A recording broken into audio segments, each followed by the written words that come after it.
ब्रह्मा जी की पूजा क्यों नहीं होती? जानिए वो श्राप जिसने बदल दी सृष्टि की दिशा।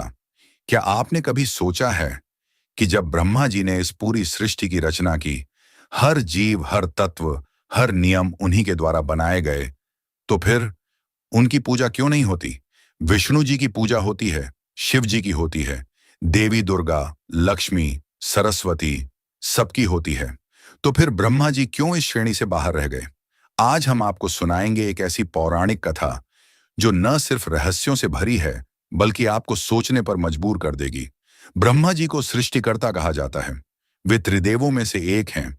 ब्रह्मा, सृष्टि के रचयिता; विष्णु, सृष्टि के पालनकर्ता; और शिव, संहारकर्ता। पुराणों के अनुसार ब्रह्मा जी का जन्म कमल से हुआ था, जो भगवान विष्णु की नाभि से निकला था। कमल का पुष्प जब खिला, तो उसमें प्रकट हुए चार मुखों वाले, चारों वेदों के झाता ब्रह्मा। उन्होंने सबसे पहले इस ब्रह्मांड की रचना की।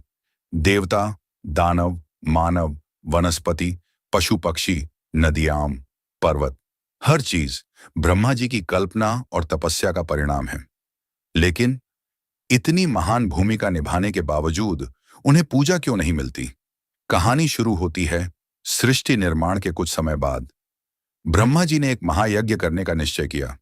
यह यज्ञ न केवल ब्रह्मांड की स्थिरता के लिए था, बल्कि ब्रह्मा जी द्वारा सृष्टि को आध्यात्मिक ऊर्जा देने का माध्यम भी। इस यज्ञ में उनके साथ उनकी पत्नी मां सावित्री को भी शामिल होना था। सावित्री जी विद्या, ज्ञान और ऊर्जा की देवी, इस यज्ञ की अनिवार्य सहयोगी थीं। यज्ञ स्थल सज चुका था, वेदों का पाठ हो रहा था, अग्नि प्रज्वलित थी, लेकिन मां सावित्री समय पर नहीं पहुंच पाईं। वो किसी पर्वत पर तप में लीन थीं। ब्रह्मा जी ने इंद्रदेव को भेजा कि वो सावित्री को बुलाकर लाएं, लेकिन इंद्र असफल रहे। यज्ञ का समय बीत रहा था, मुहूर्त निकल रहा था। ध्यान रहे, ब्रह्मा जी के लिए नियम तो ब्रह्मांडीय स्तर पर होते हैं।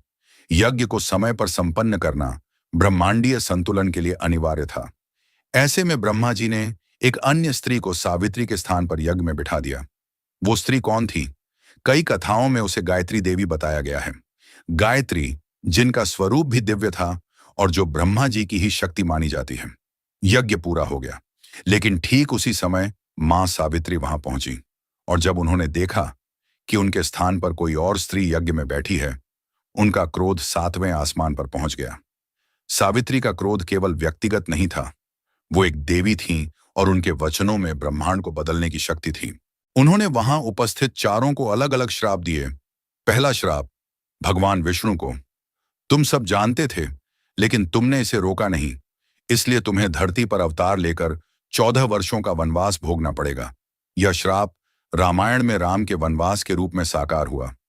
दूसरा श्राप गौ माता को: तुम्हारा दूध इस यज्ञ में प्रयुक्त हुआ, लेकिन तुमने इसका विरोध नहीं किया, इसलिए तुम्हारी पूजा तो होगी, पर तुम कूड़े कचरे में विचरण करोगी।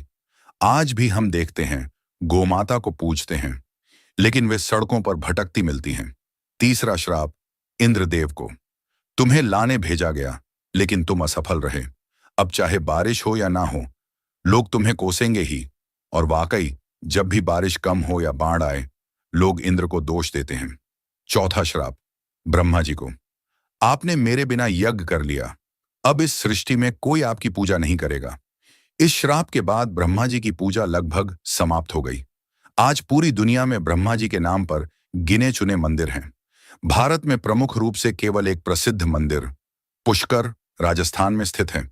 क्या आपने कभी गौर किया, नवरात्रि में दुर्गा जी की, शिवरात्रि में भोलेनाथ की और एकादशी में विष्णु जी की पूजा होती है, लेकिन कोई ब्रह्मा जयंती नहीं मनाता। कुछ विद्वानों का यह भी मानना है कि यह कथा प्रतीकात्मक है। ब्रह्मा जी का कार्य सृष्टि की शुरुआत करना है। जब कार्य पूर्ण हो जाता है, तो उसकी पूजा की परंपरा धीरे धीरे समाप्त हो जाती है।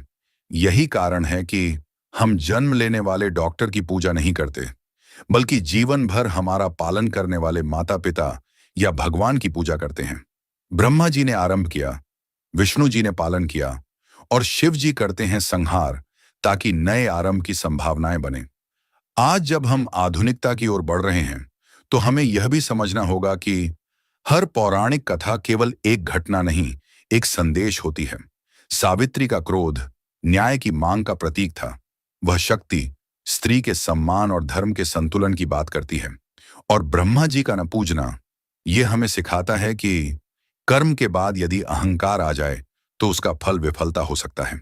तो अगली बार जब आप ब्रह्मा जी की मूर्ति को देखें या पुष्कर के मंदिर के बारे में सुने तो याद रखिए, यह केवल एक देवता की बात नहीं है। यह न्याय, धर्म और भावनाओं के उस संतुलन की बात है जो इस सृष्टि को चलाता है। क्या आप मानते हैं कि श्राप सिर्फ शब्द होते हैं या ब्रह्मांडीय आदेश? कमेंट में जरूर बताइए। अगर आपको यह वीडियो पसंद आया हो तो लाइक जरूर करें। ऐसी और पौराणिक कथाओं के लिए सब्सक्राइब करें और अपने दोस्तों के साथ शेयर करना ना भूलें। धन्यवाद। जय श्री हरि।